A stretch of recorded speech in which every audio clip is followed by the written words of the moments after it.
Welcome to issue 304 of Critical Encounters, a podcast about Marvel Champions, a living card game by Fantasy Flight Games. Here, we take a good look at that most critical piece of the game, the encounter sets. We'll discuss those poorly understood characters, unfairly labeled villains, and their various plans to shape humanity and benefit the planet, as well as those so-called heroes intent on thwarting them. I'm one of your hosts, Steve, and joining me tonight is Daniel. Hello, Daniel. Oh my goodness. Hey, it's really crowded in the lair, Steve. I'm feeling like a little too much up against shoulders. Yeah, I would stay in your seat and move over that way because with us is Bill. Hello, Bill. How's it going? Hi, Steve. Hi, Daniel. Sorry, Daniel. Hello. It's not even a Tuesday and Bill is with us. This is awesome. Yeah. Yeah. But Bill is not alone from the bowels of the minion lair. He has come up with Maka. Hello, Maka. How's it going? Excuse me. Well, okay. There's my seat. All right. Yeah, I'm good now. Hi. Come on, get off me. Hey, no, I'm sorry. I thought you were Josh. Move. Move. Don't make that mistake. Oh, okay. I'm happy to be here. And also with us is Scarlet Rhodey. Hello. How are you? Hi, everybody. Good. Ready to talk some tricksters. Like you just play it straight. It's like none of this goofing around like these other guys. That's why we invite you back. And Finally, someone who's business. I'm here for reasons, and reasons are lore. Stop touching my business. Well, we're not finished because business. we got this brand new chair in the lair that came from IKEA, and sitting in this brand new chair is Scott. Hi, Scott. Where'd the chair come from? And Daniel, is that the source of all those invoices we kept getting? Yes. Scott went through about 12 of them before he was happy. I have news. For too long have I languished in the mire and muck of minionry, cleaning laser shark tanks, obsequiously doing whatever the villains asked with no shame or self-respect. But that time has ended. I have ascended. The chair, this glorious throne for a noble derriere, is mine. My time to be a villain has come, and I will achieve my own glorious purpose by ruling these minions with an iron fist. My first requirement is that they sit in these delightful little IKEA chairs for children that I purchased alongside my chair. Please, everybody, take a seat. You will find that you are now positioned lower, as you should be, so that you can look up to us as you deserve. Thank you. Wow. That'll be short-lived. I didn't sign up for that. Yeah, that was a lot. I would like to register a formal complaint with my union representative. We don't have a union here. Are you crazy? But I'm sure that Chris has a representative. He does, yes. He does. Yeah. Who is also named Chris. Yeah. Awesome. Chris. Oh my God, did we let too many Chris's into the minion Nope, lair? there's only two. There's still only two. It's a Chrisception. It just This could be a Christastrophe. Yeah. Let's not lose sight of the fact that Scott has self-promoted himself to villain, which means that's how we do things around here. We're gonna take it. So Scott, welcome officially as a full-time villain to not just the lair, but the podcast. That's all good. Maybe a golf clap, round of applause. Yeah. Snapping like you do at a poetry read. Congratulations, Scott. Yay. I guess you're old bed. Guess I know whose back I'm stabbing Take tonight. I mean, That was good. Josh Micah. is going to be lonely. Oh, golly. Yeah, Scott, welcome. Thank you. It is my delight and pleasure. Mm-hmm.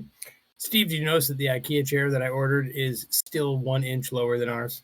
It's just a little lower. Yeah, it's okay. I did notice. It should be. He's a villain tier 2 or second class or whatever you want to call it. But yeah, What's this on the receipt about scratch and dent? Every time I try to use the computer. Yes. Well, we save money on that, Bill. Oh, okay. Yeah, we can't charge the patrons for brand new stuff. We got to get, a villain is thrifty in this economy. It's floor model. So that means that Steve and Daniel are legacy villains, and Scott is a current villain. Then? Current, yes, current. Yes, yeah, current. Perfect. Current I'm gonna say limited. It's gonna limit it. I think we're limited when we show up, right? Is that how that works? Oh golly, that's good. Spoilers. Everyone should congratulate Scott. We have officially promoted him. He is a villain on the show. You're going to have to listen to him a lot more. We do welcome him into the, into the official layer. We're going to make him do a lot of work. So get used to it, everybody. So, yes. Much to everyone's Yay. chagrin. Yay. Yay! And there was much Woo! rejoicing. Yes, the heartfelt yay. Yay. All right. Enough about stroking Scott's already far too large ego. Let's move on. What are we going to do? Let's talk his ego. Just The horns on his the ego. helmet. Josh is not here. Let's be Josh honest. is not here. His living planet? Is that what we're calling it? His ego. Oh Yeah. boy! Oh my. Guardians of the Galaxy reference there. Yeah, good one. I- All right, I let's say- talk. Let's What are we talk. doing? Let's talk podcast. Let's talk podcast. Let's get serious. Can you guys be serious? I know some of you guys Serious, can be. Yep. It's no fun when we're serious. Sorry, I shouldn't have tried to do that. Dude, I hope you keep that line in the final recording. Yes. Let's talk. Done that. Let's talk Loki. Because that's what we're here for. Actually, not Loki. We're here for a bunch of minions who serve Loki. And believe it or not, the lair is full of minions. That seems apropos. Weird how that worked out. Now, I know that it's not all about me, but we did miss a segment of the show. That's true. I mean, normally we want to know what's on your mind tonight, don't we, Daniel? Not tonight. We lot to only learn. care what's on Loki New, tonight. new guys already flubbing the Already show. messing stuff up. Mm. Oh my god. Jesus. Can I have a spot now? How many days you Anyone get? fired 90? yet? No. Wow. Are you still in like the probationary period or Let's just say Scott went a check mark to the left on my rubric. So, you're at a meets expectation, not an exceeds expectations? there That's you fine. go. They won't fire you for that. All right. Well, since Daniel has to be the center of attention at some point during the show, Daniel. Yeah. What is on your Yes, mind Steve. tonight? Well, forgive me for this. Steve. The spotlight was shining too much on Scott for a second. I do there. agree to that. You are right. We can't yeah. let the new guy come in and ruin Yeah. things. Yeah. Okay. So I do have something on my mind tonight, and that is community. And 2025 is about to come to a merciful end. It has been a very difficult year for many of us. Or when this show airs, it will have already ended. Okay. So 2025 has come and gone. It was a difficult year. But what remained steadfast and always there for me personally was the community that lives and breathes and grows and has joy with each other around this show. So maybe more than ever, Critical Encounters has meant a great deal to me personally to have and so the fact that we have so many people in the room with us tonight it speaks to this too. I am absolutely in love with this community, Steve, that we have around us and the people that are so willing to join us in the lair. This community, but like community in general has kept me afloat during tough times. And there was, I thought about this when last night people were talking in one of our Discord threads, and I was reminded about just how strong and supportive and wonderful the people that we know because of this show are, and I am grateful to it. And I just wanted to bring that up tonight because I'm going to tell a story about someone who didn't have that, and what the ramifications could be for that type of isolation. And thank you. I just want to say thank you to Chris and Bill and Scott for being here tonight, and for Josh and Darcy and so many other people that have come into this lair and helped us out, and like all the people talking to us on Discord. Oh my goodness, it makes my days matter, and I am so appreciative. So that's what was on my mind tonight. Community and what it means to me. Cheers. Same, Cheers. Daniel. I feel Yeah. same way. Yeah. Thank you. Hug. Thank you. I don't need anyone. I'm a lone wolf. Jeez. And Steven, I always like that you do that.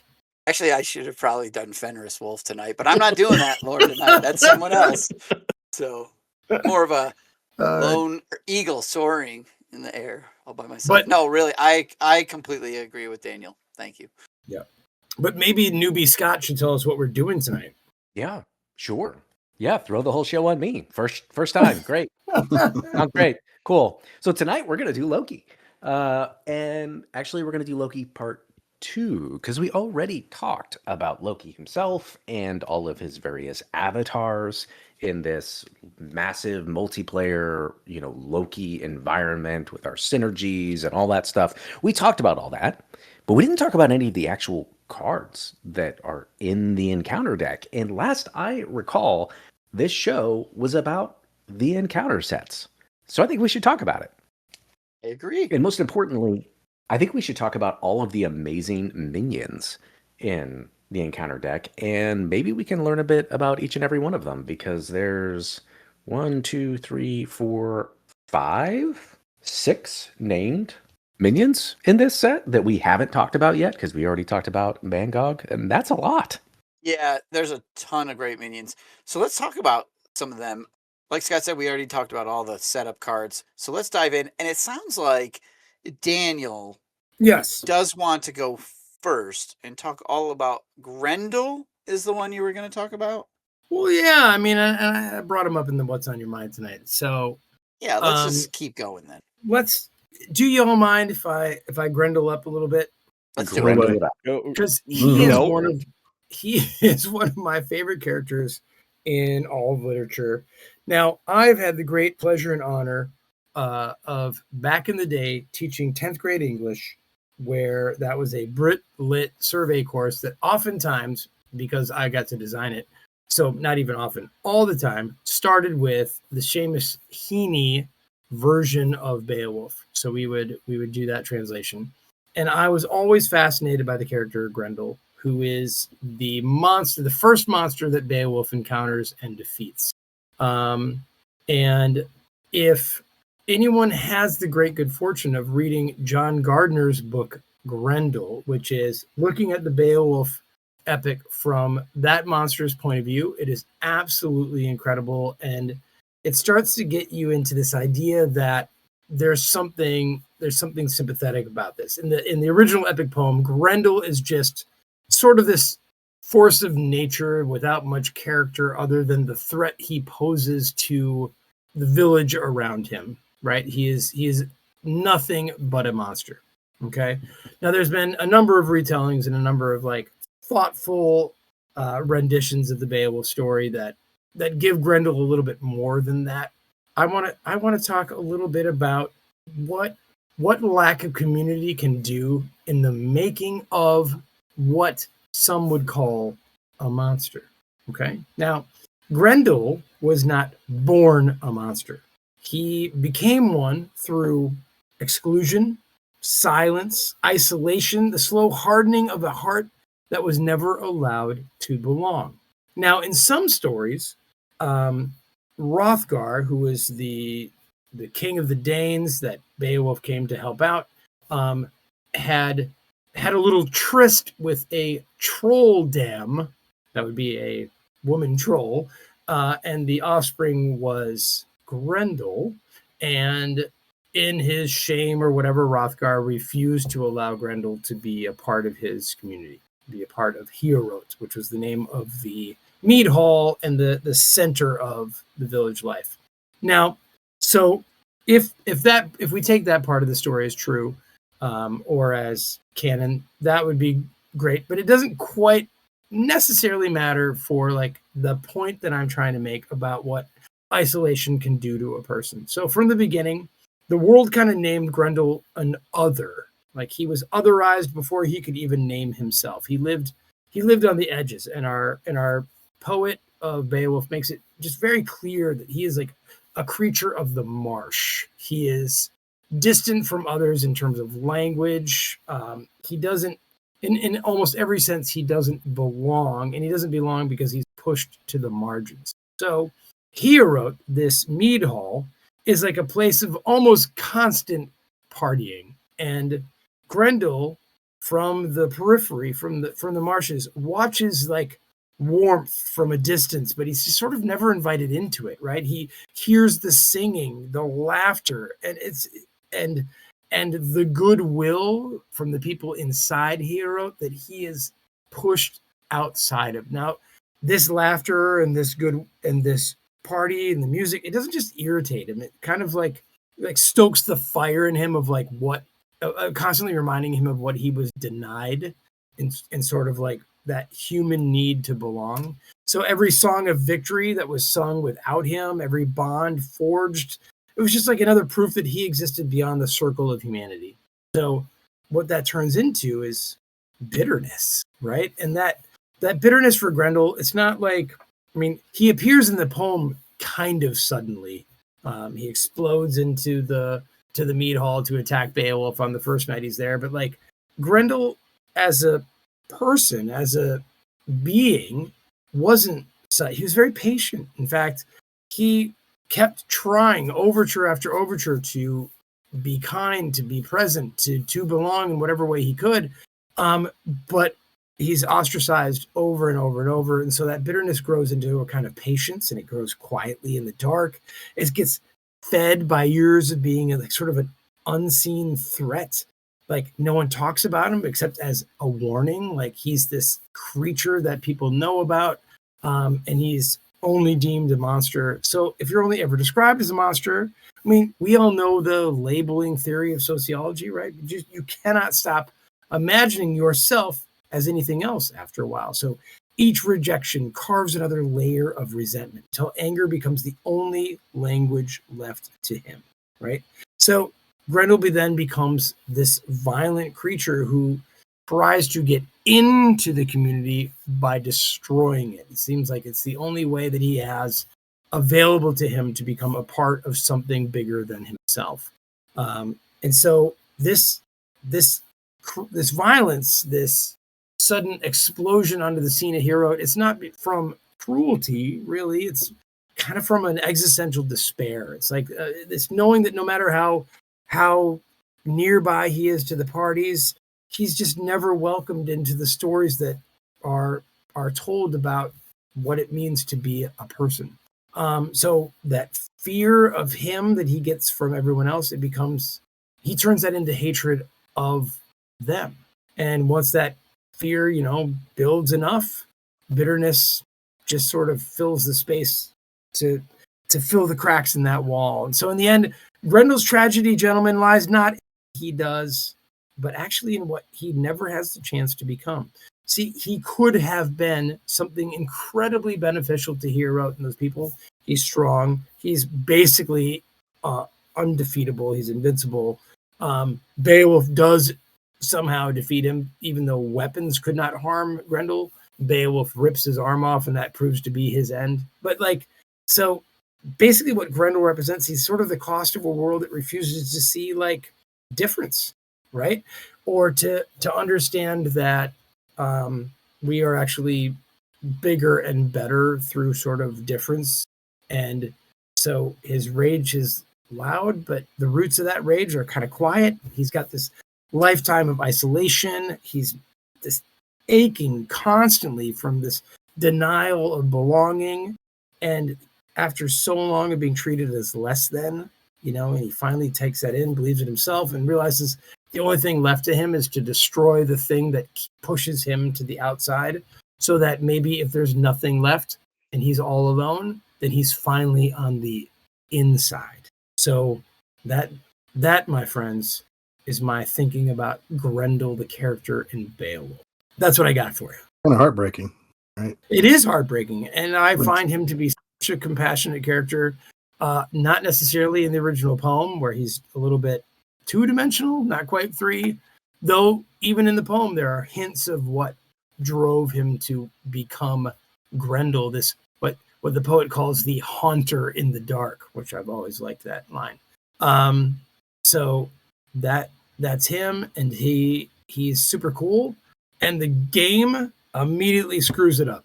Do you want to know why? Why? Why? Look at his traits. They call him a dark elf. Oh yeah. True. Yeah. So I suppose there's probably an MCU Grendel that I was supposed to have researched, but since this guy's not actually spelled the right way from the poem, but I wanted to talk about the Grendel I know and love. And again, guys, if you haven't read John Gardner's Grendel, it is one of the greatest books of all time. It is So- really great. So yes, we're gonna change this Grendel to brute period troll period. Yeah, Mm. he's a half elf. His mother was maybe a dragon. The whole 6th century stuff with Herod Hall and stuff is still in there. His arm still gets ripped off by Beowulf. Okay. And the only difference is like in modern time, Malekith sends him to kill Thor and Hercules. Like I think during the War of the Realms. But you know, you got all the good points. So Mhm. there's not much difference other than that. So Yeah, like I said, his MCU life is probably also compelling and interesting, but not the one I know or felt I could write about without just cheating. Yeah, glad you got to tell that story. But isn't that the case? Isn't that the case with all these characters though? They have to move them sideways just a little bit. They can't just be exact mirrors of the myth, right? True. So that's on brand. Be slightly off, right? Right on. on brand to be slightly off. Yeah, Yep. that's a good way to put it. Danny, Now, you want to tell us the minion card? I was going to say, should we talk lore then Yeah. card? Is that what we want to do? Yeah, let's Okay. do it. All right, so Grendel is a unique minion with 1 scheme, 1 attack with an asterisk with 6 health. He's got the brute and troll traits. He's got the guard keyword. Dark elf. Okay, in the game it's dark elf, but that's fine. All right. So when he attacks, he has a force interrupt. When Grendel attacks, discard the top 3 cards of the encounter deck. For each treachery discarded this way, Grendel gets +1 attack for this attack.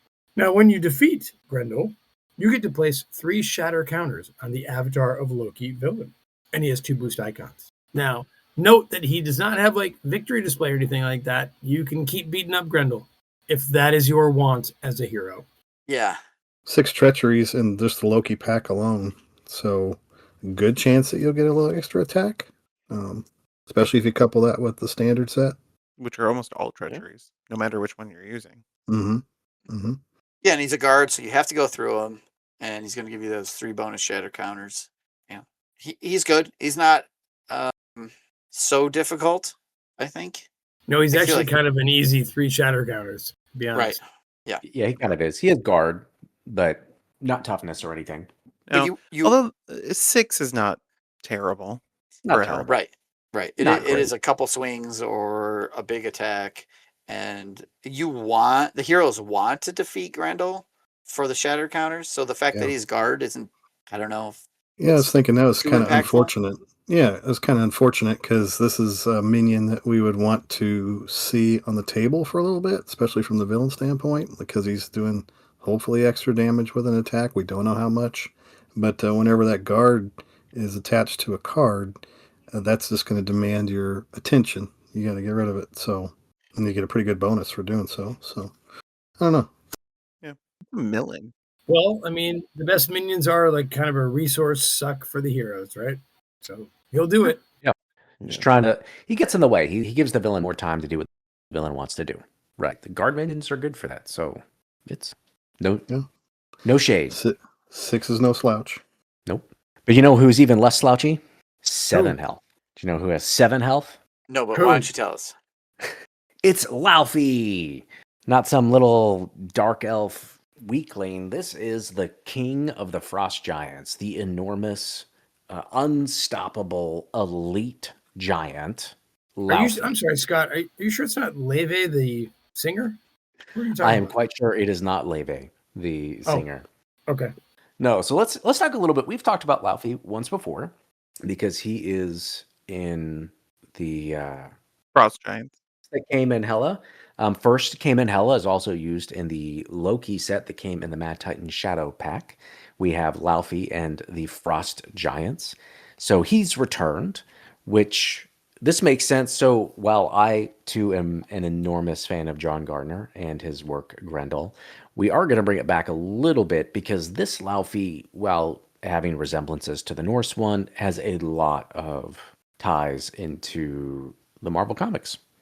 And much like I mentioned in the first Loki recording we did, this comes, and this artwork that we see on this hero comes almost directly from the War of the Realms reading event, Marvel Comics event, where Laufey invades New York City and basically takes over all of New York with his Frost Giants. So Laufey is the king of the Frost Giants. We've talked about him before.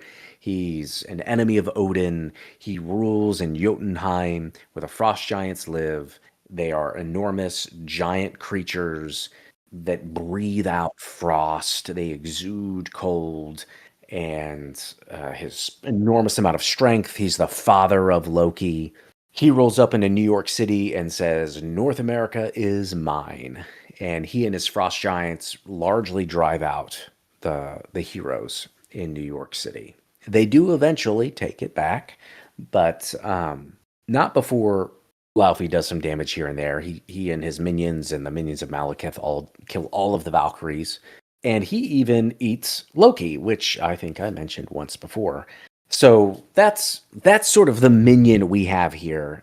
Unfortunately, Laufey is not impervious to damage. He does swallow the cask of infinite winters, through which he's able to breathe out so much frost he freezes all the heroes in their tracks. But unfortunately, not before Daredevil manages to throw the sword of Heimdall, bounce it off numerous things straight down Laufey's throat. Where, do you remember how I talked about how Laufey ate Loki? Well, it turns Yeah. out frost giants are kind of hard to kill. And Loki is a frost giant, just like Laufey. So it takes a while for him to digest, and the sword apparently works its way through the digestive tract faster than Loki did, and so Loki gets the sword in Laufey's stomach and cuts his way out. And so in this comic run, we actually see Loki emerging from the disemboweled belly of Laufey, where he is partially dissolved and yet still alive. And thus we thought Loki was dead, but it's Loki who actually slays Laufey in the comic run. Oh my goodness. Mm. Okay. It's like Boba Fett. Like Boba Fett, Yeah. carving his way out of the belly of the Sarlacc. Yes. Okay. Only All right. here it's frozen and not in the desert. Wait, but is the Sarlacc his dad? No. It's like an alien. Okay. Yes. So that's my connection between Laufey and Loki in this particular scenario. Cool. That'll give you indigestion. I thought, Yeah. yeah, I thought octopus balls were bad to eat, but I guess you don't need a Loki. Just don't eat your children. Yeah, like was he a guppy? It didn't work. Yeah. There's this like habit among these sort of mythological beings to eat their children, right? Uranus did it, and then Oh yeah.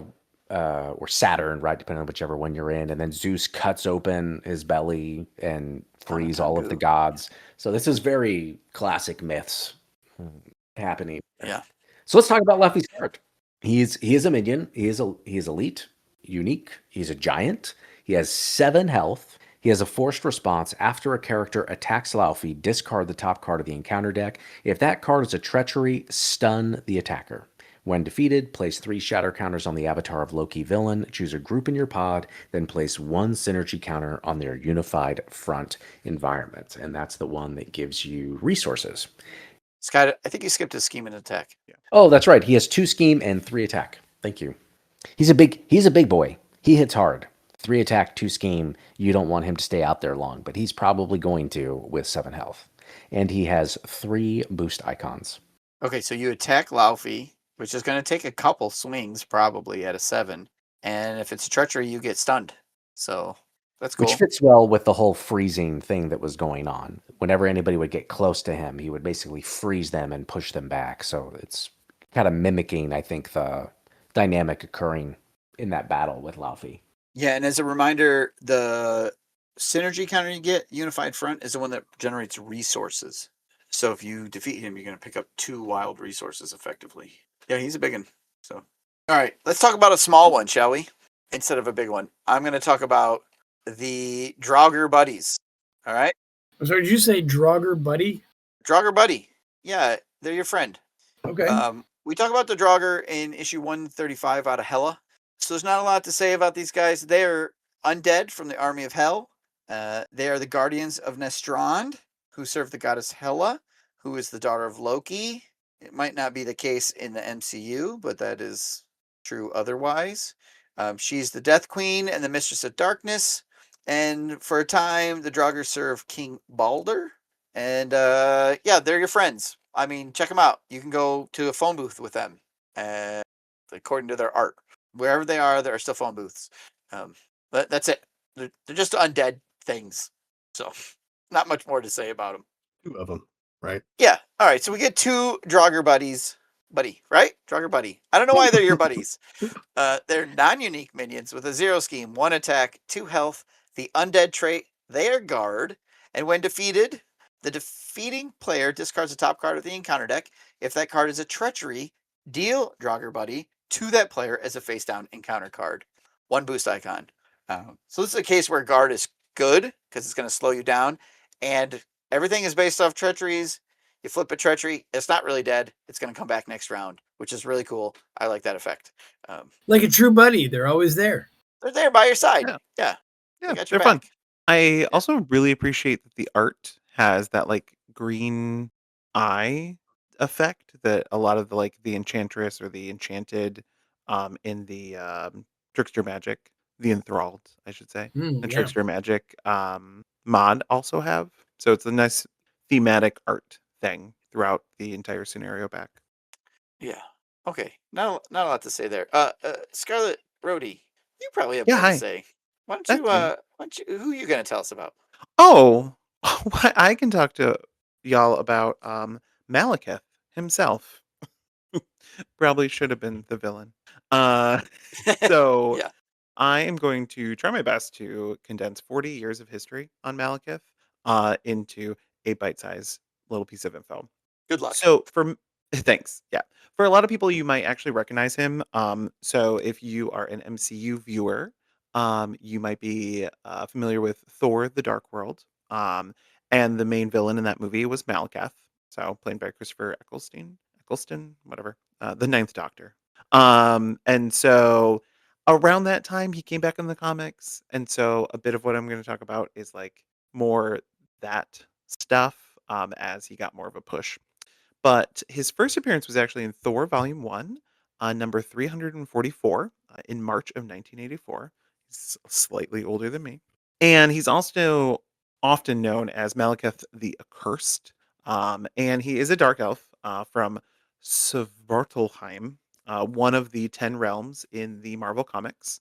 Um, and his childhood was not awesome, very impoverished. Dark elves are like always at war with somebody, and they pretty much live in like a really kind of not great realm. And so, as he was growing up, many of his family members, like dad, brothers, uncles, such, all died in various wars. And eventually, his mother actually sold him to other dark elves so that she could get food for her dogs. And so he was sold into like he was his job was to burn corpses of all the dead of these wars. Most of the time, they were dead. And so after that, he eventually was captured by trolls, which I know I talked a little bit about trolls during the Enchantress issues. And there he was like thrown in a cell or whatever and helped this other like elderly dark elf who ended up being a wizard. And so because Malekith helped him, they were able to escape. And the wizard is who taught him all of his magic. Malekith is a known magic user. And so that is primarily his power set is just utilizing magic and being sort of a trickster of himself and all of that sort of stuff. Eventually, him and the wizard sort of went to find the Dark Elf King because the wizard wanted to end these like quite endless wars that kept happening to the Dark Elves to make their lives better. However, Malekith greatly disagreed with the wizard, for he believes that the fight and war actually forges a dark elf's soul and that it's good for them.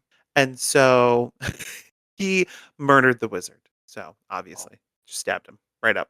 And then he, as the wizard was dying, um, the wizard cast a spell on Malekith, which caused half of his face to be black, which you can't super see in this art, so that everyone can see who he is. The black heart that Malekith has, kind of thing. Malekith would then return home. Don't worry, he murdered his mom by feeding her to the dogs. As a poetic thing, Karma. Okay. because karma. Yeah. She sold him for food for the dogs.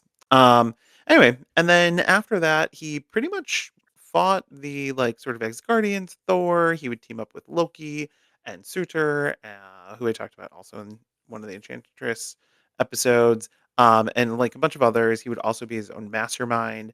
Actually, unlike a lot of like other villains, Malekith has even fought a variety of heroes. So not just like Thor or Valkyrie, the Asgardian ones, but he's also fought um, like X Force and Cable, Heroes for Hire, and the Scourge of Daniel, Iron Man himself. Yes, yes. And so most notably for this scenario pack and like why he's here, he is the true mastermind behind the War of the Realms. He orchestrated everything, all the takeovers of the various realms, the alliances that he made with a number of our other minions and Loki, like Laufey and all the other ones we've talked about, Ulick and such, in the past couple of issues.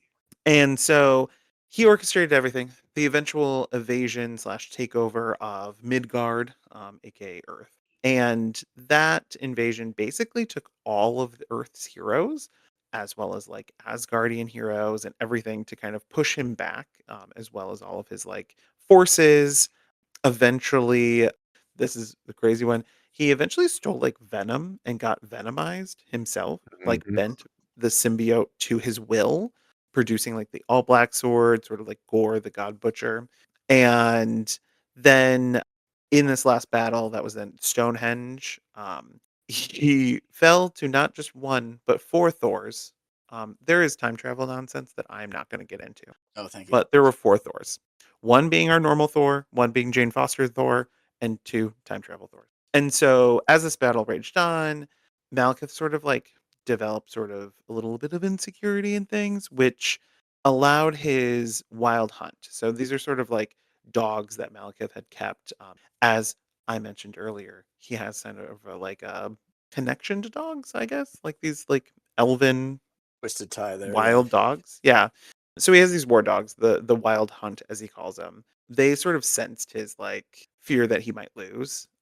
And they turned on him and devoured him. However, you're not really dead when you're in this corner of the comics, Hmm. particularly with like Asgardian myth and all of that, because they just really go to hell, with one L. So it's kind of narratively fine because like you can always bring back these villains, or heroes like Balder is there, like, so they can always come back in different ways because they're never really like gone. And so his soul did end up going to hell, which at the time was run by Hela, and her wife through political means, Carnilla, Queen of the Norns, and co-ruler of hell. And so they decided to torture Malekith forever by sewing his eyes open and forcing him to watch the innocent child version of him playing with the wild hunt who were turned into puppies. Oh, Yes, it's a really fun visual at the end of Thor, I forget which year, number 15. It's like the very tail end of the War of the Realms and Jason Aaron's epic run on Thor. But it is his worst fear is like, or not fear, but torture is watching him have like this happy, frolicking sort of childhood moment, because that is not how he grew up. But yeah, that's Malekith. A world of innocence instead of war is like his nightmare. Exactly. Yeah. And so he easily could have been or can be a villain in our game. And I am very sad after listening to the Boggs issue that we didn't get a nice mod set with him, because he's perfect for that. I know. Yet. Yet. Yes, yeah, yeah. yet, yes. But I'm happy to read our minion version of Malekith. Let's hear it. Yeah. So Malekith, he's a minion. He has 2 scheme and 2 attack with an asterisk. He has 5 health. Only dark elf traded. He is retaliate 1, and he has a forced response. After Malekith attacks you, discard the top card of the encounter deck. If that card is a treachery, deal it to yourself as a face down encounter card. When defeated, place 2 shatter counters on the avatar of Loki, villain, and he has 3 boost icons. I think he's fine. Yeah. Yeah, I like the retaliate. I do like that he can create his own treacheries, sort of, potentially, which is fun and thematic feeling for him. So I wish he had tough or even elite. yeah, yeah. As I was reading that, I was like, oh, that's weird that he doesn't have like of all the characters. I feel like he should have that in a Like Art War of the Shop. Realms themed Right. scenario Reference. pack. Yeah. Yeah. Because with only 5 health, he could just get one-shotted. Yep. Oh yeah, yeah. You know, I mean, and he's even like, what, like if you add whatchamacallit, upgrade to him, like you could do like coup de grace to him as well, and so awkward. You can show of empathy him and have him redeemed, which Oh, based that would be based on his torture seems incredibly evil. I love that though. But yeah, that's true. Yeah, because he's just you can do all those fun like things because he's not elite. But the retaliate one is kind of annoying. Not gonna lie. yeah, especially if you're going Yeah. after him with allies and stuff. Yeah, trying to soften And you him only up. get 2 shatters counter off him, so not as many as some of these other guys we've seen. Yeah. Yep. All right. I mean, still good, you know. Yeah. I do wish we got a modular set for him, so I am hopeful that we'll get one eventually. Yeah. Or a that'd- villain set. That'd be cool too. Good storytelling, Chris. Yeah. Yeah, much more interesting than the Dark World movie, right? Oh yes, Thor the Dark Thor. Yeah. Yeah, that was. That sure is a movie. That sure happened in 2013. Yeah. Who wants to tell the next set of lore? Chris, Bill, Micah, Bill, who's up? I can go because I want to talk about the most disrespected minion in this entire set. He was done maybe even dirtier by the game designers than by the Asgardians himself. Wow. All right. Okay. And that is Fenris Wolf. Oh, we're saying with the dog theme too. So okay. Yeah. So Fenris Wolf is effectively the son of Loki and Angerboda. Sometimes and we're going comic lore, not Norse lore here. So it's similar but not Well, quite. you are actually going Norse lore as well. Sometimes they give him different parentage, but we're going to go with Loki and Angerboda. Yep, you should. So he is a huge wolf, like normally like 15 feet tall. However, as he gets older and as he fights more, he gets bigger and stronger to the point where he is destined to eat the son of Asgard and devour Odin. Truth. Like Clifford. That's how big and tough he's going to get, or supposed to get. When Fenris was younger, however, before he was fully mature, those wonderful Asgardians decided, oh, well, this guy's kind of not very nice, so we don't want to let him run around free and clear. So they decided to play a game with him. And the game was, hey, let's put this chain on you and see if you can break it. So they did that. He broke the chain. Oh, well, let's play the game again. Let's forge a bigger one that's stronger. And they kept on doing that and kept on doing it, and Fenris kept breaking out of all of them. Finally, Odin, being, the delightful person that he is, or god that he is, commanded the dwarves to forge an enchanted chain to keep him. So they did that. But Fenris, keep in mind, is not just a mindless animal. He is very smart and he can actually speak. He actually has an ability in the comics, what is it called? Like all speak. So he can communicate and be understood by anyone. So he's not just a dumb brute or anything like that. So he knew something was up with this. So like, nah, something's not right here. So he said, okay, fine. You can put that on me, but one of you have got to be willing to put your hand in my mouth to show me that this is on the up and up. Because if this is unbreakable and you don't let me go when it's done, I'm going to bite that guy's hand off. And so eventually the Tyr Cheer. was agreed to do that. So he put his hand in in Fenrir's mouth, and then they put the thing on it, and he couldn't break it. And the more he struggled, the tighter it got. So he bit off Tyr's hand. So the Asgardians, they bound him to a rock until Ragnarok, at which point he will devour the sun, devour Odin, and signify the death of Asgard. Chris, can I ask you a question? Are you? Yeah. You say you're talking MCU? The comics, not necessarily MCU. Yeah, but these are exactly Norse myth. You have Okay. not said anything that differs from the source material. Like Gleipnir is the name of the chain that binds Fenrir. It's like this whole thing is absolutely there. I suspect once I get into the powers they've given him in the comics, it'll differ slightly. Oh, okay. I might be disappointed. Okay. No, actually, it's kind of amusing. So anyway, so Okay. not only does he grow, he's super strong to the point that his power is estimated to be on the level of Dormammu, and possibly even up to the Beyonder. That's how powerful Fenris is supposed to be in the comics. I mean, this guy opens his mouth and devours Odin in the end. So yes. So that's a 1 scheme 2 attack power. Gotcha. Yeah, Okay. yeah, Okay. and he's supposed to be so tough that you need to be on the power level of Thor or Odin for him to even notice it. He is that, superhumanly tough that you need to be on a god level for him to even notice that you're doing anything to him. And oh, by the way, he regenerates and can never be defeated effectively.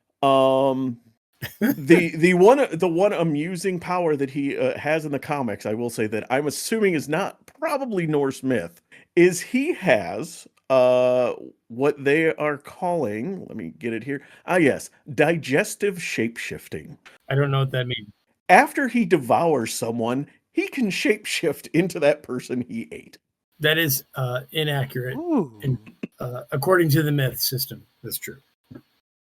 So just briefly, that's Fenris. Fenris is this gigantic wolf, super strong, super powerful, super tough, destined to be one of the main things that brings down Asgard and Odin in Ragnarok. Okay. Which is why I said they did him so dirty. Because looking at Fenris Wolf, the minion card in the game, he is a 1 scheme, 2 attack, 7 hit point minion with the creature and elite traits.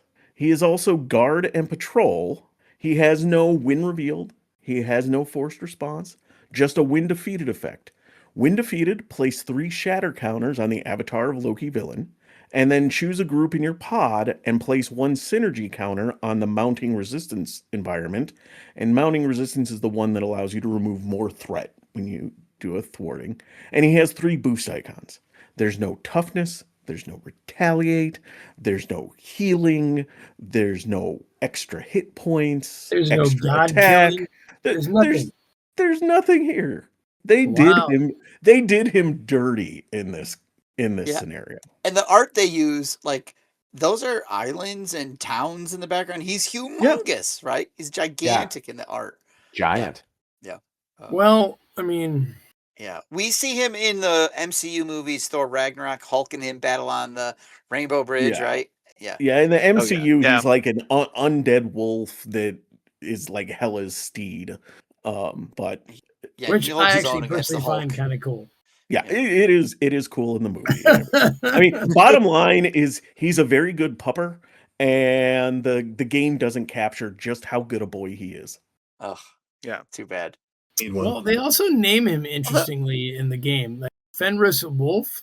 It's weird that that's a unique, like in the myth, he's Fenrir, not Fenris, and this makes him almost sound like a baby of the real one or something. I don't know. Yeah. Well, if the whole eating things and shapeshifting into them is a Marvel ability, he's Fenris Wolf, like right now, because he hasn't eaten in a while. You know, if he ate Loki, he'd be Fenris Loki.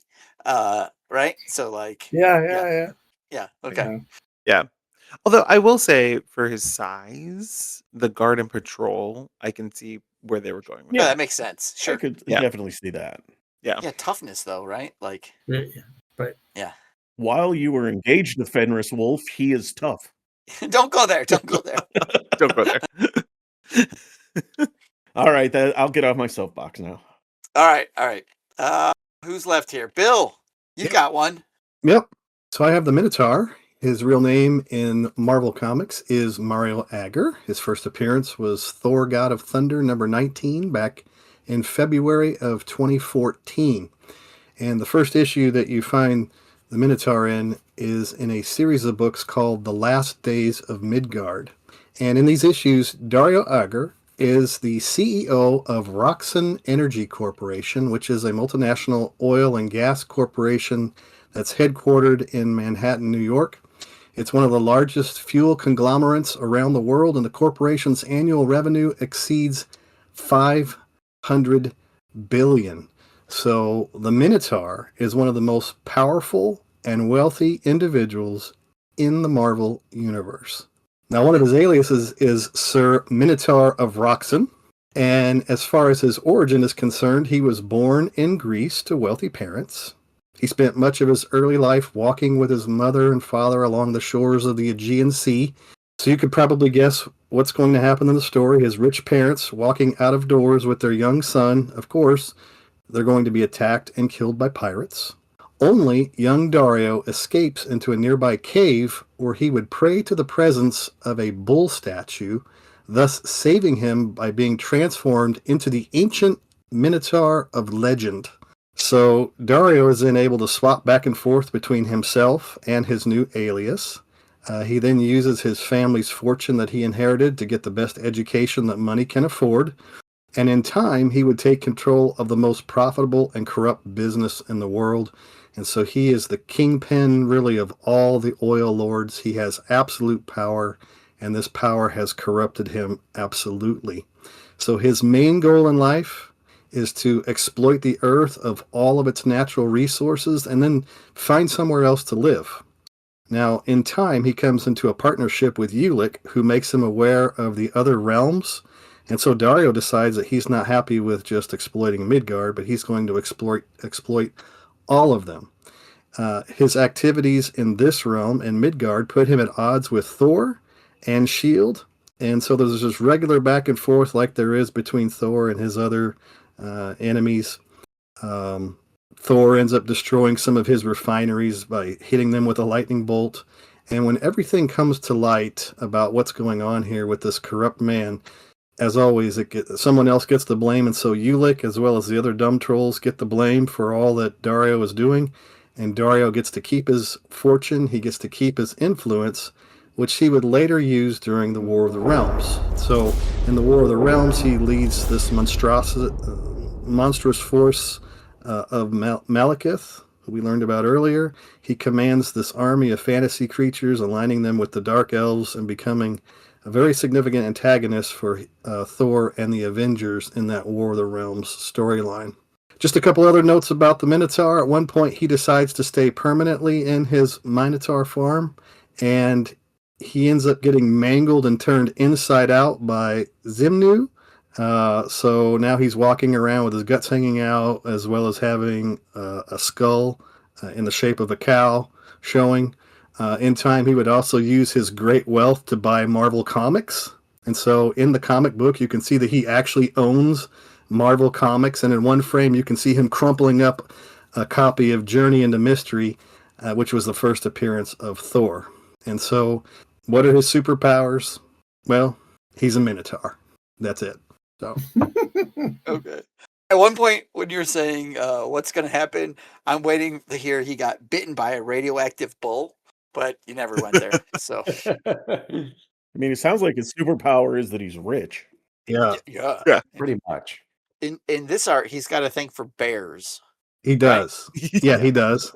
Absolutely. So get in it. that story, early on, he was augmenting animals to attack people and to basically devour all the resources. So he's training these bears to eat all the fish in the world so that he can have the monopoly on whatever fish that he produces himself. So it's kind of a weird, he's a really bizarre character, actually.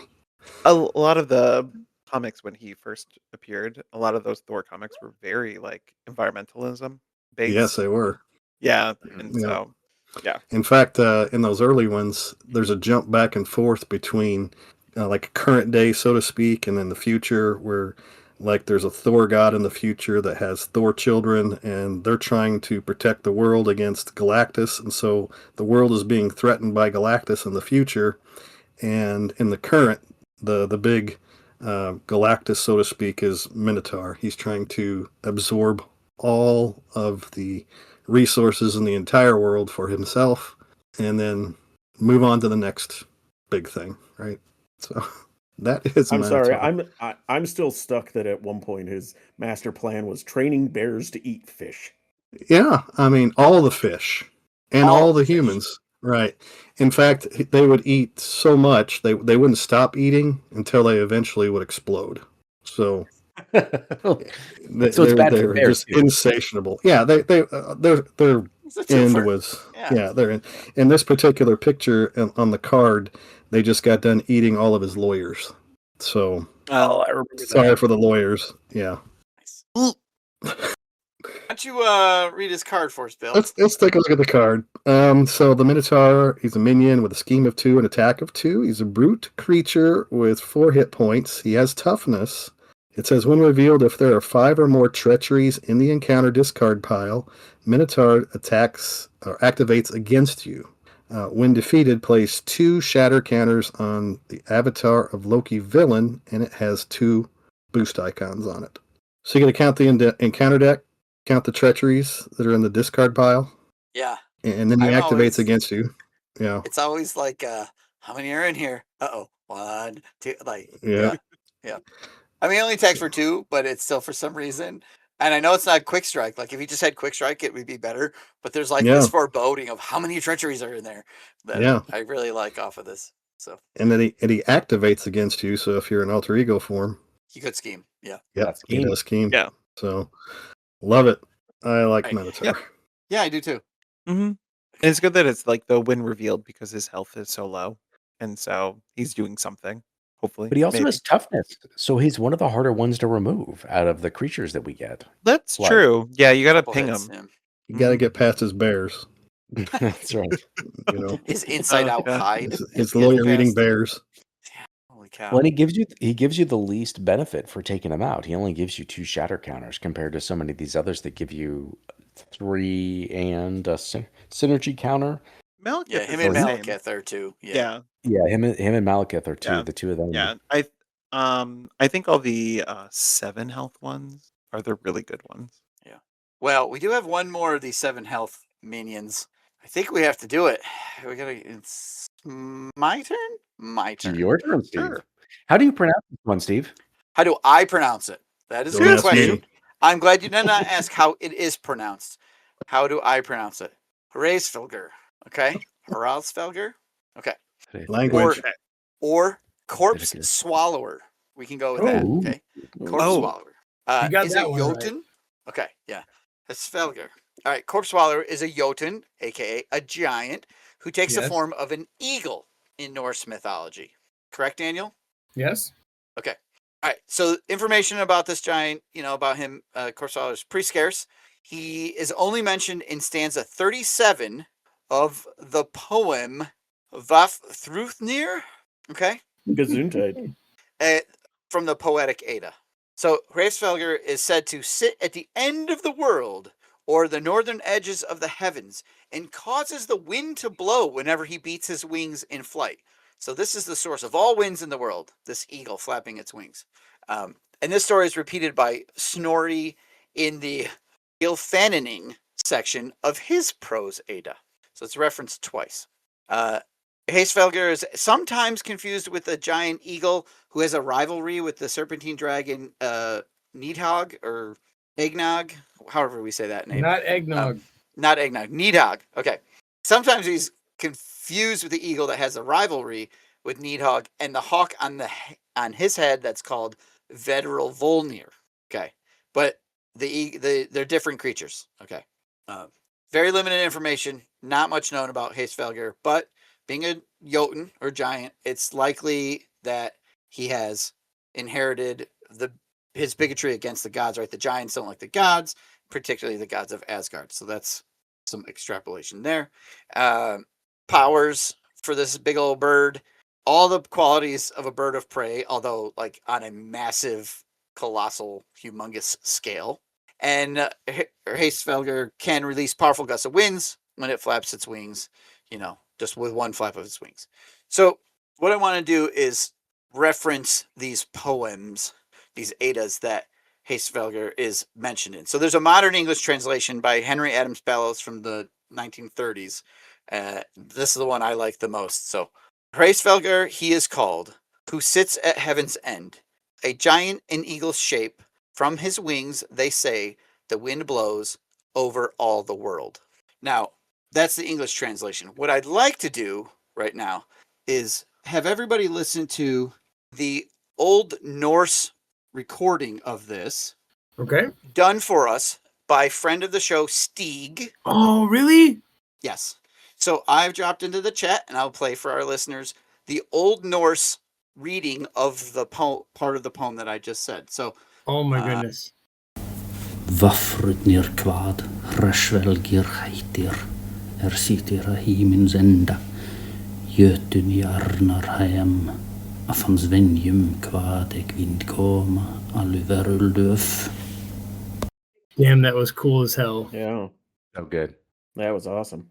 Hraesvelgr is also mentioned, like I said, in the Gylfaginning, which is a different Edda, by Snorri Snurlson.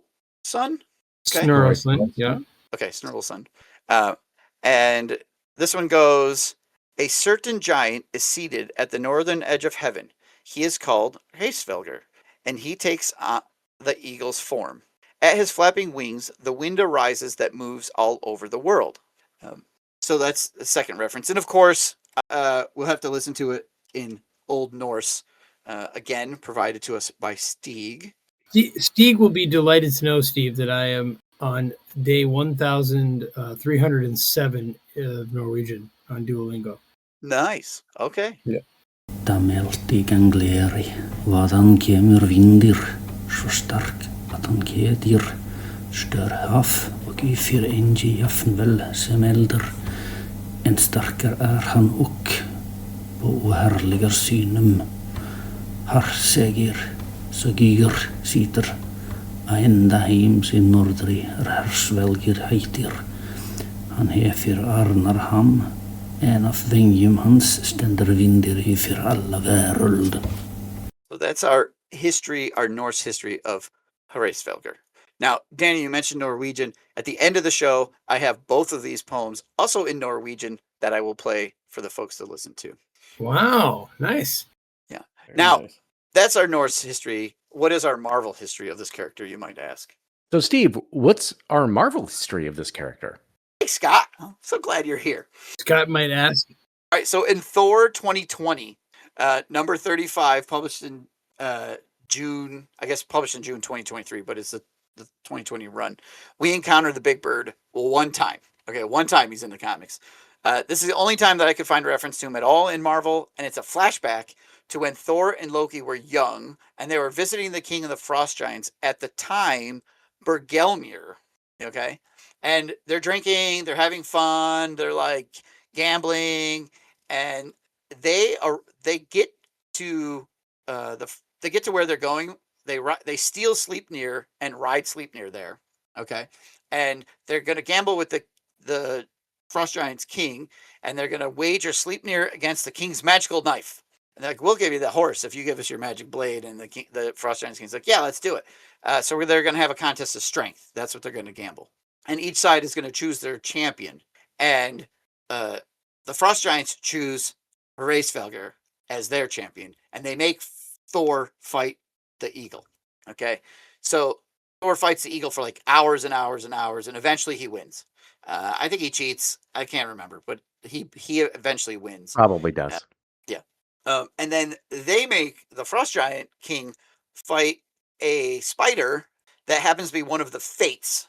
And the king loses to the fate because it's a fate. And So they win the Frost Giant King's magical blade. We never see Svelger ever again, and the end of the big eagle in Marvel. Done.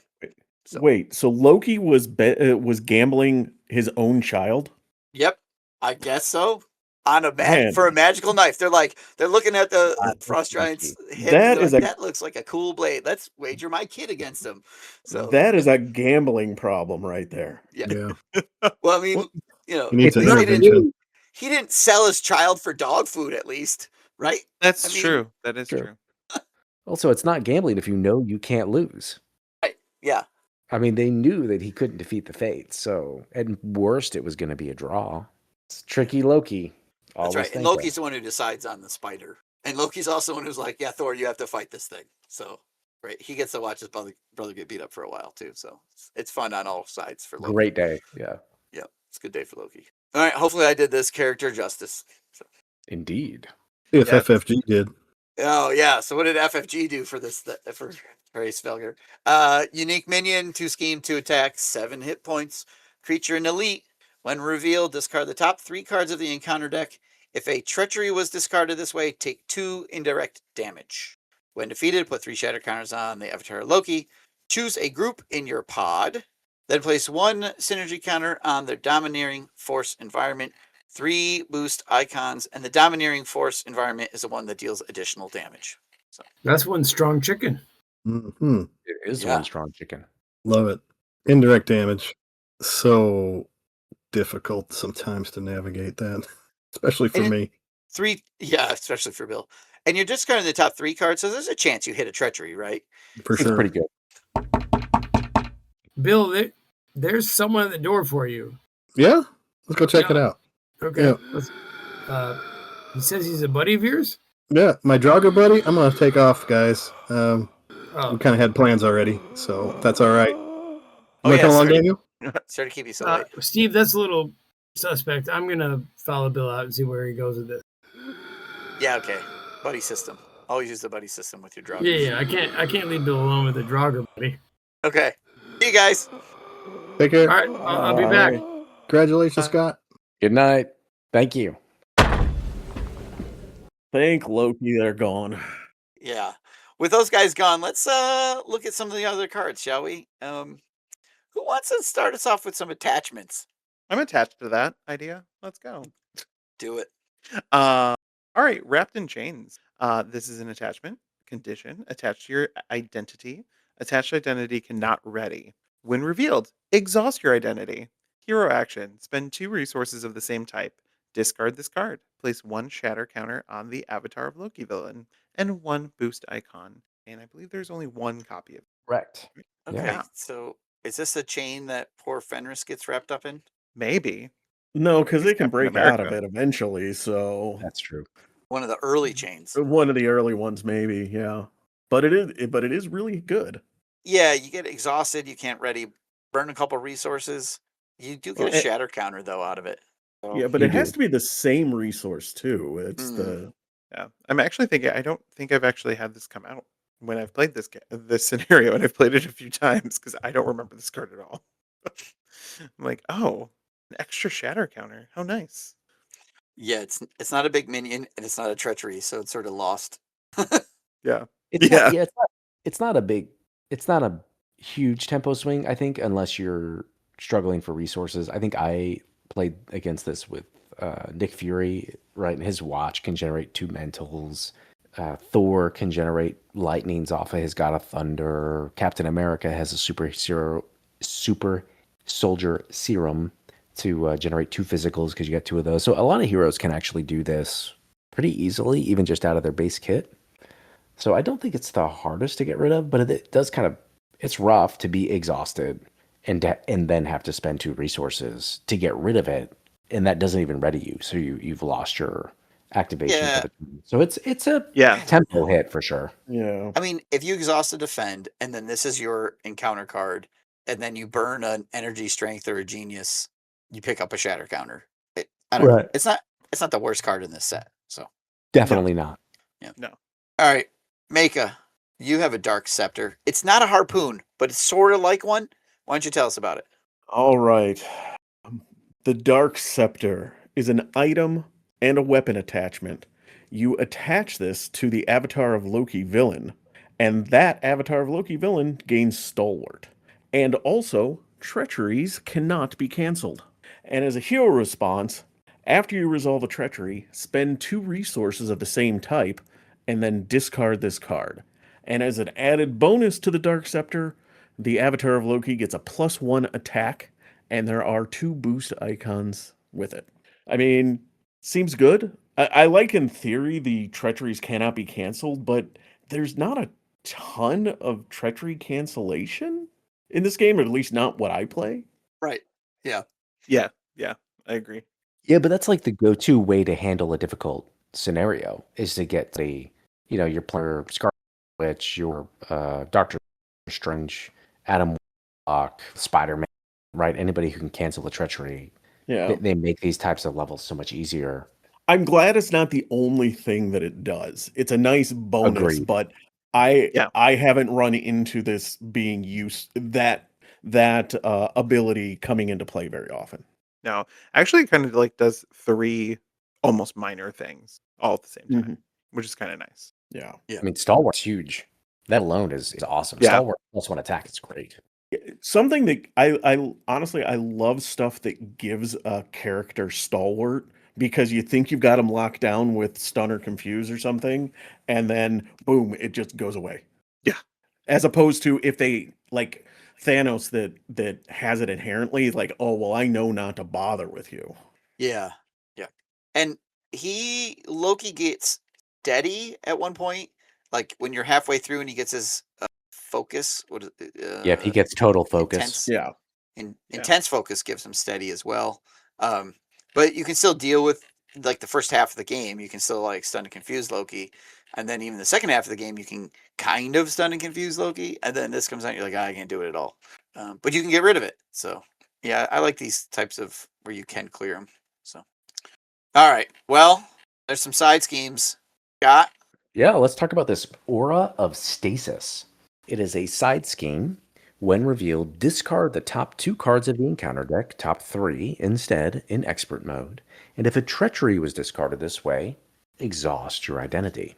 It has a crisis icon and 4 threat. No hinder, just a solid 4, along with 1 boost icon. Okay, It's not too bad, right? solid. I mean, No. it's a solid, it's just a straight 4. Like, this is not scaling per player, so it's not going to slow you down that much. No, and being Yeah. just 4 and a crisis, you have to get rid of it. It ends up back in the encounter discard pile so that it can come back out again and exhaust your identity, right? Like this is the one where you want it to see the one revealed, so you want it to cycle. So if it was 4 per player, it would come out once, and you know what I mean. It might not ever go away. It's fine. Yeah, and I know it's not the only one, but maybe first that we're going to talk about tonight. But as I talked about with Enchantress, I love this new space where they do different things if you're an expert versus standard. Mm-hmm. Yeah, Which is Agreed. nice. Yeah. yeah, and even the expert mode bump isn't crazy. It's just like the chance of it hitting is a little better. Just a little higher, yeah. Yeah. And theoretically, I don't play expert, but aren't all 3 of the expert cards treacheries? So you're even adding more into the They deck. are. Yep. Yeah. And standard is a ton alone. I mean, that's got 7 treacheries in it, so that's a big part Yeah. of the deck. Mhm. Yeah. So I hear Loki has goals. Do you want to tell us about this, Steve? They are lofty goals too. Very lofty goals. And 2 of them, there are 2 lofty goals that he has, which is a side scheme with 5 static threat. Again, just straight up 5. When defeated, place 2 shatter counters on the avatar of Loki. It has an acceleration icon. With a special boost, take 1 indirect damage for each character you control. Okay. And he's walking Take that, across leadership. a bridge and the Rainbow Bridge at the same time. So that's cool. Yeah, I mean it's more shatter counters for 5 threat removal. The acceleration isn't, in a multiplayer game isn't too big a deal, but I think the boost effect is pretty good. I think the 2 shatter counters is kind of generous on a 5 static threat Right? side scheme. That Yeah. seems a little too favorable. With 2 copies in the deck, too. Yeah. It's not like You- there's just one of them. Right. Now, in a solo game, the acceleration, and we've said this over and over again, is more effective. So, Mhm. like in a 4-player game, the acceleration, this scheme would normally maybe just sit there while you're worried about other things. But now, since there are 2 shatter counters, maybe you're going to go after it and it sort of chews up some energy, but it's still win condition, right? So, Yeah. yeah. Yeah. I mean, I'm a solo player, so I want to get rid of Yeah. this thing pretty Yeah, in a quickly. solo, you need to, yeah, you got to take it out. Yeah. And then you get the nice benefit. This is a one event clear by a Justice player. All right, well, let's move on. I believe Scarlet Rhodey, you're up. To talk about some lovely real estate in New Jotunheim, Yeah, perhaps. yeah. So New Jotunheim. We've been looking for a winter estate. So Oh yeah, well, this one definitely has some like character to it, a nice little like face on it, a little like, spiky. It's real fun. When defeated, place 3 shatter counters on the avatar of Loki villain. Choose a group in your pod, then place 1 synergy counter on their feigned retreat environment. Also gets an acceleration token. This one comes out with just flat 6. Threat, and it has 3 boost icons. Um, and this answers a question I had in my head as we were talking about the minions. How do we get the 4th synergy counter? Because we talked about the other 3 environments already. yeah, and with the minions. Yeah. yeah, and as a reminder, the Feigned Retreat is the one that prevents 4 damage. So you get to run away to your base of to wherever this is. You get to go hang out here and prevent some damage with the Feigned I Retreat hear if you can location. make it in New Jotunheim, you can make it anywhere. Ooh, Yeah, yeah. I've heard that too. Yeah. It does. I mean, doesn't Laufey go to New York and turn it into Frosty? I mean, this Yeah, he is turns New it into New Jotun. Oh, Yeah, New he turns Jotunheim. North So yeah, America. It's turned into New Jotunheim. Yeah. nice. Yeah, that's his continent. All right, let's keep this train moving. Maka, you're up. Oh, I believe we are going to talk about some treacheries now. I'm looking at some dark arts. So dark arts is a treachery. It says in expert mode, this card gains insight 1. When revealed, search the encounter discard pile for a minion and reveal it. Otherwise, place 3 threat on the main scheme. It does not have any boost icons, but it does have a boost effect. And that boost effect is place 1 threat on the main scheme for each character you control. And some very nice artwork on it, I would say. Oh yeah. Yeah. Yeah, it's okay. I mean, it forces you to go get a minion, but given that some of the minions have good things that happen when you defeat them, and heroes are always looking to beat up some innocent minions, that they probably like this treachery. Yeah, especially with the amount of minion hunting that's been in the aggression packs lately. Yeah, I mean, this is specifically the discard pile. Yes. So you can't go so if you just reset or something, you True. can't go search the deck and it just gets 3 on the main. Yeah, and if you just But- struggle to take down Laufey and he's the only thing in there, you got to go bring him back Yeah. out. They are revealed, so if it's a Big Bird or Radioactive Hawk. Bullman or whatever, yeah, you have to trigger their effects. So, Yeah, this can be pretty fierce. Yeah. Yeah. And in solo, this is almost half the threat for the scheme, Yeah. for Mm-hmm. the main scheme. It's a good. I think it's a fine treachery. It's very situational. Sometimes it can be terrible. Like we just struggle to get rid of Laufey. Then he just came back on us. Or in other times it's like we've got 12 minions in the discard pile. Let's go get little guy. Let's get the Draugr buddy out and. well, you can use it to go fetch like the Trickster Magic, right? Maybe Titania is in there because she came up as a boost. Yeah. It doesn't have yeah. to be right. It can be a minion from a different modular set too. Yeah. So you can get to put them out and use them. I think the boost effect, like if you're a leadership player and you're going wide, it could be dangerous in like a solo game. Like here's 4 threat. So Absolutely. Yeah. Yeah. It's. I think Could even be more than the boost that. effect is probably the scariest thing about this card in my experience. I think I've lost the game from this boost effect, just because it's not expected. You might be up in hero form. The scheme's been rising. You can't get it down. So you're like, I'm going to take the hits. It's fine. Just a little bit of threat on the main scheme's okay. And then you get this. So you got 2 allies. That's 3 threat on the main scheme. And boom. In solo, the game might be over. So this is a pretty powerful card for the villain to be pulling. Yeah, it's almost like it's a dirty trick, right, Scott? Indeed. And dirty tricks are the best tricks. And it's not his only dirty trick. He has a card that is called Dirty Trick. It is also a treachery. When revealed, remove 1 shatter counter from the avatar of Loki villain. Take 2 damage. 3 damage instead in expert mode. It also has just a boost effect, no boost icons, but the boost effect is to take 1 indirect damage for each character you control.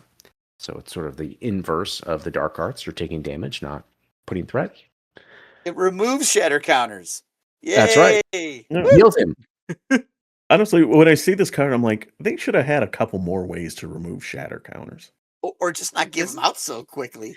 Oh, yeah. Well, with as much as they give them out, like, you would think, like, even if it was something like, oh, when an ally is defeated, remove a shatter counter or something. But Yeah. Bugs doesn't want the game to run that long. Right. Yeah. I guess, yeah. 90 minutes, which gotta is start- shorter than this podcast. Yes. I like this card. Played a whole It's game. clean, simple. It does damage, damage you may not be expecting, and you can get it on the boost while you're on alter ego and leadership. Again, that could be a lot of indirect damage. It's indirect. You can throw it on your allies, but this can hurt as a boost. You're taking it's always 1. It's always 1 damage, right? And it could be 3 or 4 pretty easily. Mhm. So I like them. These hurt. These are good little cards with their boost effects. Again, great art too. I love the art on it. Yeah, Great this is very art. fun. Yeah. I just noticed this is the same boost effect as Lofty Goals. So there are It is. 3 boosts where it's just take an indirect damage for each character you control, which is very interesting for like ally builds Mm-hmm. and things like that. So how much it like hurts you. But yeah, I almost wish from the villain perspective we had this one got 2 copies. Having only 1 in the deck is like you may never see it. Yeah. Yeah, they could have made Dirty Trick a 2 and then next card a 2 instead of 3 copies, right? Because there are 3 copies of Stories and Lies, which is our final card. Holy cow. All right, we're going to read our final card. When revealed, swap the avatar of Loki villain in play with a random set-aside avatar of Loki villain. I guess maybe you do want 3 of these. Then if Loki the Knave or Loki the Miscreant is in play, he schemes with +1 scheme in expert mode. If Loki the Rascal or Loki the Wretch is in play, he attacks you with +1 attack in expert mode. 2 boost icons. Yeah, okay, you need this. You want to be able to randomly swap out avatars, switch them around on the players, and then he still gets to activate, which is great. And a note, he can attack you even if you're in alter ego form. He can. Yeah, it's not like Yeah. hero Yeah. only. Yeah, you can just get hit while you're hanging out at home. Yeah, I think you have to have this card it's both the villain activates card, which you find in every set, but it's also, randomize, change them out. So, Yeah. And that's a Loki thing of just having the different forms and needing to swap them in and out. yep, pretty good. Okay, all right, we did it. We made it through the entire set of cards. Woo! It took us all of last week and however many hours of this week. We lost 2 friends along the way, but let's rate it. Scott, why don't you give us your rating first? This is a hard one for me to rate. It's at least an A. It might be an A+. I think the set is incredibly thematic. The art is pulled predominantly from actual comics. It's most of it is not artist work. It's pulled straight out of comics. It's beautiful art. It synergizes well. It is complex, and yet it doesn't feel clunky or complex when you're playing. It's very streamlined in terms of the interactions and how they work. It is fairly difficult, but in a very reasonable way. It scales well in terms of adding difficulty to it and how you add modulars. And Loki feels very Loki-esque in this. The types of things that he's doing, the way that he's attacking you or hitting you, and it's all about these different treacheries and how he's going to stab you in the back or not, is fantastic. Yes, at least an A, probably A plus.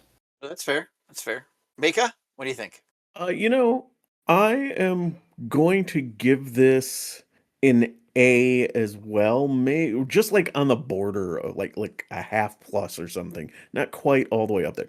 Number one, it is a fun scenario in solo, although I've only played it in non-epic, I think one time. I played it a few times epic at Gen Con. But not only is it a good scenario, and I think it ties together pretty good and it's fun, but I'm giving it also a little extra boost because it's the first official epic multiplayer we got for Marvel Champions, and I love epic multiplayer games Which is amazing. because what do we got, like 4 of them in Arkham, and this is the first one they finally got around to in Marvel, and I just love having epic multiplayer games. Yeah, I think Lord of the Rings has 4 as well. At least 3. I can think of 3 off the top of my head. Yeah, and the play, I think they learned their lesson from some of the early epic multiplayer mode. You're not waiting for other teams. You're not waiting for other players. You just play your game. You do your thing, and eventually it all kind of comes out in the wash, where you don't have to like stop. Okay, whose turn is it? Okay, everybody wait. Um, yeah, and the interactions multiplayer aren't crazy. They're not hard to figure out. Like who needs shatter or not shatter tokens, but who needs help with a Mangog or who needs some synergy counters? Okay, here, take some. Like it's not difficult to interact with the rest of the table, so it can keep your own game going. I guess I just sort of interrupted you, but yeah, I like the massive multiplayer. I think for a first time in is pretty good. And I mean, I've played the custom ones that kind of Heroes has done, and those have been fun. But like this one just feels, I don't know, has like it's like a little smoother. It feels like, and maybe that's the fact that you know Boggs has been designing forever, and they've got a whole slew of play testers and all that sort of thing. So like being official, I like it. I like this one. Yeah. It's really good. It's so fun. I've played it so many times already. Now, Scarlet Road, you primarily a solo player. What do you think? B plus. Okay. Listening to you all, it's been very fascinating. I'm like, oh, I don't think it's that smooth. I constantly have to look at the helpful little card to be like, wait, what am I doing? How does this work? As a solo game, and I don't know if I don't know. I've played it many times. Like I think I've played it like 3 or 4 at this point, and it never feels intuitive. Slash, I feel like it kind of is on the easier side. And I say I'm a standard player, but like I feel like I don't get as much tension. And I'm guessing that's probably because it was designed in this more epic multiplayer version where at solo it doesn't, like I said, some of those things like maybe have another card that removes shatter counters. I think one time I played and I had some like stupid amount of shatter counters like that just like accumulated all at once to win the game. Like it was kind of crazy. And so I don't know. I think it's good. I enjoy it. I will play it. And maybe because I haven't had the fun epic part of it, which I think may make it a very different experience.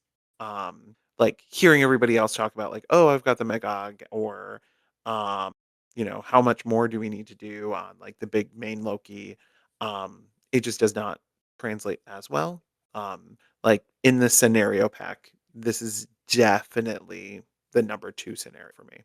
Like I it's okay. It's fine. Blasphemy.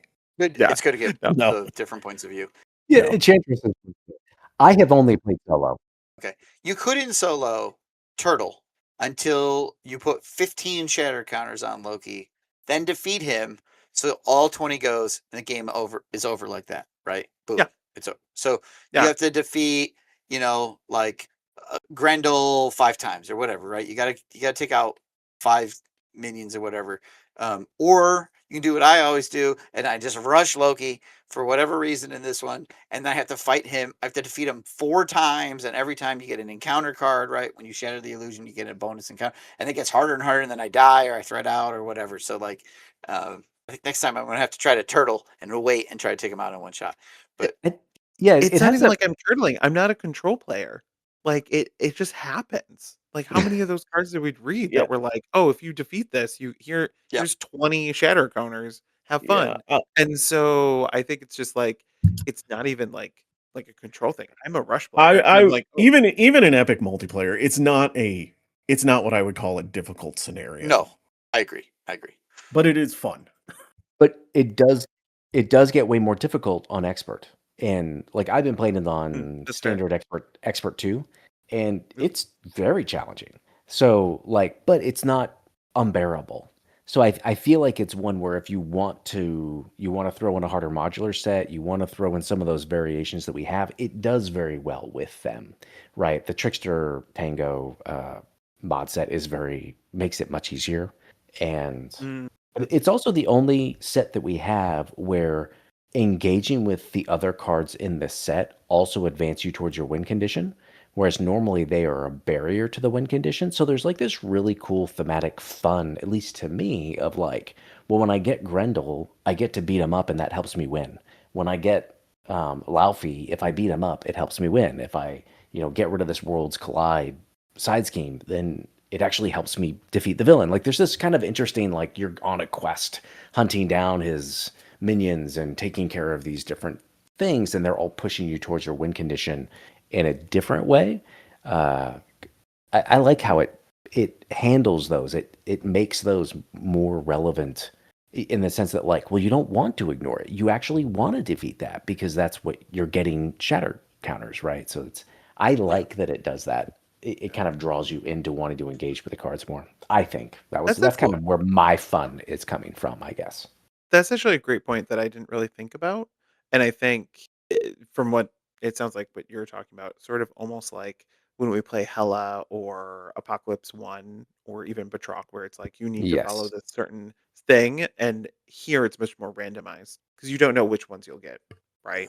Or that you pull out. But yeah, that's actually a good call on like Scott, the I think the thematics other of one that. is Magog. There are some cards there that help you woo That the is true. crowd.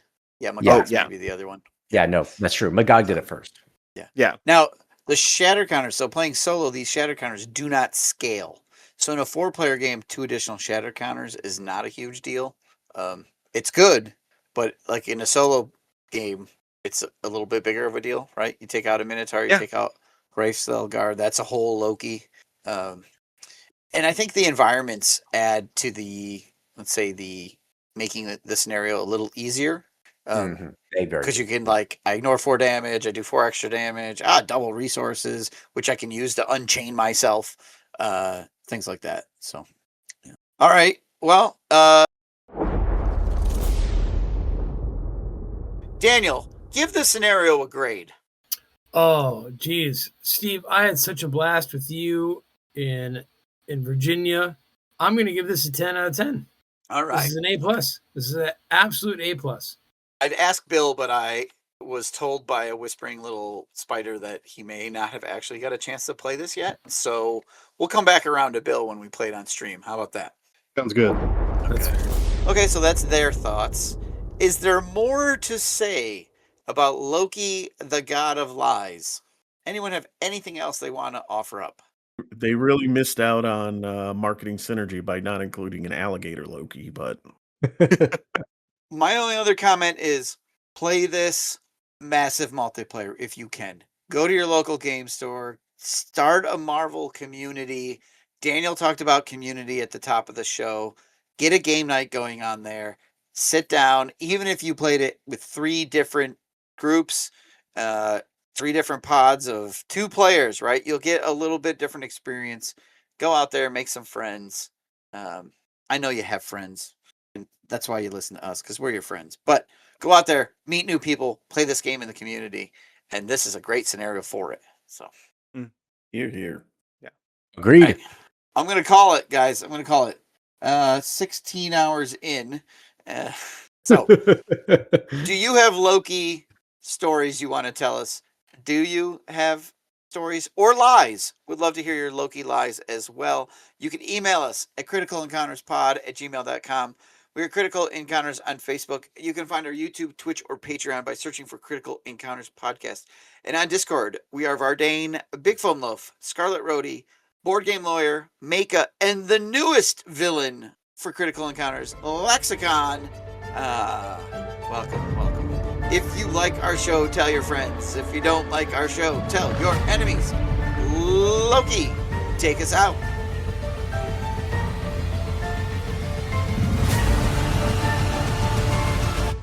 I'd never stab anyone in the back. That's such a boring form of betrayal.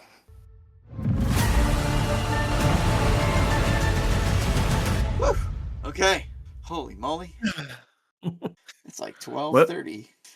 Well done, Steve, for No making kidding. it through. Yeah. My wife's going to be pissed. You're supposed to come I to know. bed. Yeah. Yeah, my wife is like, Hopefully she went to sleep without waiting for you. Oh, she went to bed like 4 hours ago. Okay. Good. Yeah.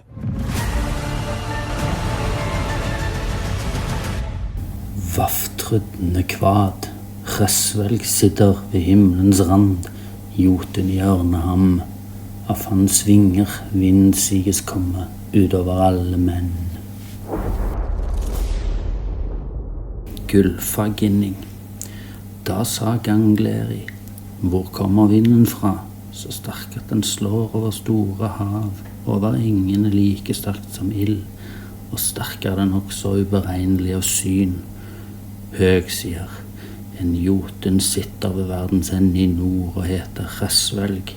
Han har ørne hans skikkelse, fra vingene hans står vinden over hele verden.